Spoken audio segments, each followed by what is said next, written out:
Okay, another teacher's tactic. This one is quite powerful. It just is a bit unusual. So you'll find you'll get a little bit of resistance at the start of the class.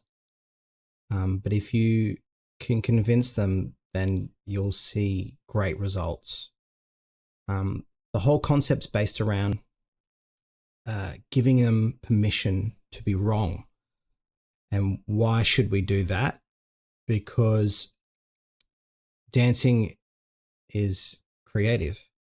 And for dancing to be at its best, you have to be willing to be creative, which creativity normally, the best type of creativity normally comes through trial and error and mistakes. You can have moments where it just happens, but most of the time it's through mistakes and learning from those mistakes and using those mistakes to achieve something interesting. So I'm just going to take you through just a couple of things to think about when you're approaching this tactic.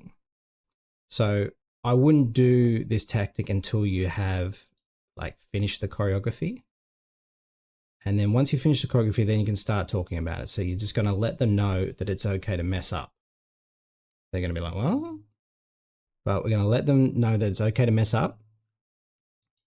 And then why do you want to let them know that?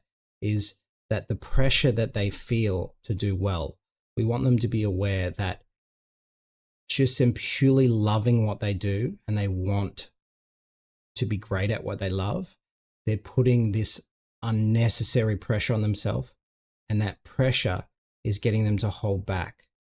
They're so scared of failing because they so badly want to achieve something. Okay. So we want them to understand the pressure that they're under. And then we're going to explain success can come from different ways. So,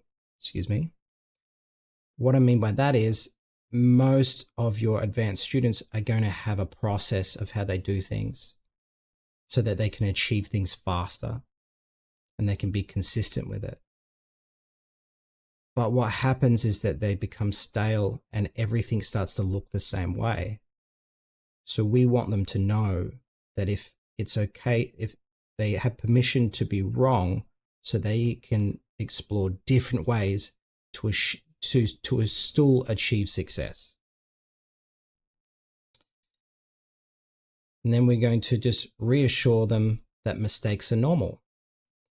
So taking me into this concept, especially if you've never heard of it before, is that this is going to feel very foreign and almost like weird, like they shouldn't be doing it. But making mistakes is completely normal to the process of learning and achieving something.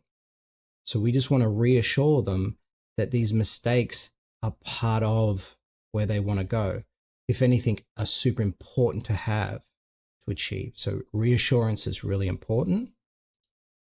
Then encourage creativity without fear. I've mentioned this just before, but for them to truly be creative, they have to just relinquish control, take off the shackles, and just try things, experiment, and play. So the more we can give them permission to fail, the less fear they'll have. And through that elimination of fear, we're going to start to see them make independent, unique choices. And this is where they can discover who they are as a dancer. It's really beautiful. Okay. And just like I was saying at the start, you got to expect this initial doubt that you're going to get. Unless you're with some really enlightened students. But I've found when I've expressed this at first, even when I've done this for a really long time and I know that it works, I still express it to some people and they're a bit hesitant. And you just got to understand where they're coming from, what sort of training they've already had, that the world does kind of celebrate everyone being perfect and doing everything right. So to take another angle and another approach from all of the things that are surrounding them will give you a little bit of hesitation. Just be persistent.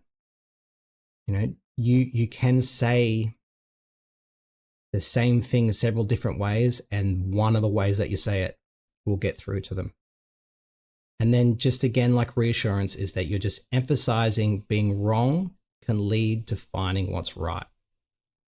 So it's just really going, be wrong, be wrong, be wrong, be brave, use courage. And while you're not like putting all this drama on being wrong, while that's happening, you're learning and you're discovering what's right.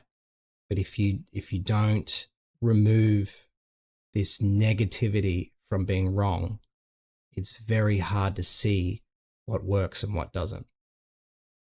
So that's pretty much the tactic. It's really, really good, especially with an age group around 14 and above, because there's a lot more maturity there, and they've started putting expectations on themselves, like real strong expectations. So just letting them be wrong, it's like a breath of fresh air for them. And then they're like, oh, I don't have to be perfect right now. And those classes are really magical, and you'll get a lot out of them. So that's it. Thank you. See you next week with another teacher's tactic.